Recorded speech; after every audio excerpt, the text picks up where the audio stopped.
हम आपको इत्मीनान देना चाहते हैं कि आपके साथ कोई भी एक्स्ट्रा जुडिशियल किलिंग नहीं होगी। काफ़ियों को यह एप्रीहेंशन है, काफ़ी ये समझते हैं क्रिमिनल कि उनको जब सरेंडर किया जाएगा तो उनके साथ कोई ज़्यादती हो जाएगी। ऐसी ज़्यादती नहीं होगी। ये क्लियर पॉलिसी है गवर्नमेंट की। आप कानून के सामने सरेंडर हो जाएं और हम आपको कानून के मुताबिक जो भी सज़ा होगी या आपको कानून छोड़ेगा तो आप शहरी की हैसियत से गुजारें। ये ही हमारी पॉलिसी है। आगे भी मैं चाहता हूं कि यहाँ पर हमारी जो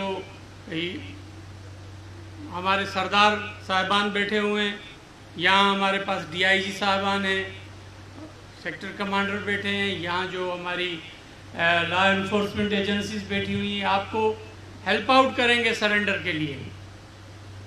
और आप आकर टाइम टू टाइम पेश हों। हम आपके लिए जो भी कर सकेंगे करेंगे, लेकिन आपको अच्छा शहरी बनना पड़ेगा।